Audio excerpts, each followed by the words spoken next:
21শে জুলাই ধর্মতলায় চলো কর্মসূচি পালিত হলো নাকতলায়। 100 নম্বর ওয়ার্ডের সভাপতি তৃণমূলের সুজিত চ্যাটার্জির সহযোগিতায় 100 নম্বর ওয়ার্ডের নাকতলা পালিত হলো 21শে জুলাই ধর্মতলায় চলো কর্মসূচি। এই মঞ্চে উপস্থিত ছিলেন 100 নম্বর ওয়ার্ডের পৌরপিতা প্রসেনজিৎ দাস সহ আরও অনেকে। টালিগঞ্জ থেকে জামালউদ্দিন সর্দারের রিপোর্ট, 72 ঘন্টা। পৌর প্রতিনিধি প্রসেনজিৎ দাস নটনদা, যিনি প্রেসিডেন্ট আছেন, উপস্থিত আছেন সাইমন বিশ্বজিৎ দাস, যিনি হচ্ছে এই ওয়ার্ডের অবজারভার মন্ত্রী প্রতিনিধি, উপস্থিত আছেন সোপানদা, কালু, দেবুদা এখানে উপস্থিত আছে, কাকুলি আছে, তারপরে ঋতুপর্ণা আছে, এবং যারা এখানে বসে আছেন এবং যারা আমার কথা শুনতে পাচ্ছেন, দোকানে বসে আছেন কিংবা জুলাই উপলক্ষে এই 21শে জুলাইয়ের তাৎপর্য আপনাদের সামনে ব্যাখ্যা করার জন্য মমতা বন্দ্যোপাধ্যায় 1984 সালে এই যাদবপুরের বুক থেকে বন্দ্যোপাধ্যায় 1990 সালে তিনি পরাজিত হয়েছিলেন। তিনি মানুষের ভোটে পরাজিত হননি, তিনি সেই দিন পরাজিত হয়েছিলেন এই যে এই অঞ্চলের সিপিআইএম যারা হারমাত বাহিনী তারা ভোট লুট করেছিল। মমতা বন্দ্যোপাধ্যায় সেদিন বুঝেছিলেন যদি সচিত্র পরিচয় পত্র না থাকে মানুষের কাছে, যারা ভোট দান করেন তাদের হাতে যদি সচিত্র পরিচয় পত্র না থাকে, এই অঞ্চল থেকে এই পশ্চিমবাংলা থেকে সিপিএমকে কোনোদিনও শেষ করা যাবে না।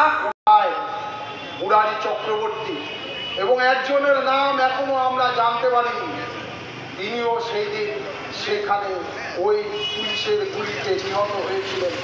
কার জন্য? এই পশ্চিমবাংলার আপামর জনসাধারণের জন্য, যাদের পরিচয়পত্র না থাকলে আজকে ভোটদান থেকে আপনারা বিরত হতেন। আজও বামফ্রন্ট এই বাংলার বুকে আপনাদের নিষ্পেষিত, শোষিত, বঞ্চিত করে রাখত। আজকে বাংলার বুকে 13 বছর হয়ে গেছে বাংলায় মমতা বন্দ্যোপাধ্যায় ক্ষমতায়। বাংলায় মমতা বন্দ্যোপাধ্যায় ক্ষমতায় আসার পর বাংলার মানুষ নতুন করে স্বাধীনতা অর্জন করেছে। আজকে চায়ের দোকানে তৃণমূলের নামে সমালোচনা করলেও কোন তৃণমূল কর্মী তাকে আঘাত করে না। আজকে চায়ের দোকান থেকে বাস রাস্তায়, ট্রামে, ট্রেনে, সমস্ত জায়গায় তৃণমূল কংগ্রেসের সরকারের বিরুদ্ধে সমালোচনা করা যায়, তাকে আঘাত করে না কেউ। এটাই তো গণতন্ত্র।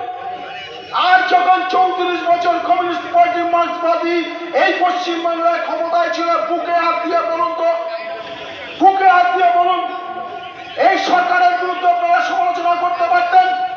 রাতের অন্ধকারে বস্তায় বন্দি করে ভাই নদীতে, মনে আছে আপনাদের?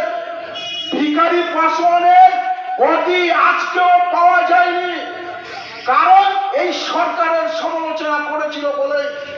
তিনি ওই ভিক্টোরিয়া জুট মিলের কর্মী ছিলেন, তিনি সরকারের সমালোচনা করেছিলেন বলে আজও তার বডি খুঁজে পাওয়া যায়নি, গঙ্গার জলে ভাসিয়ে দেওয়া হয়েছে।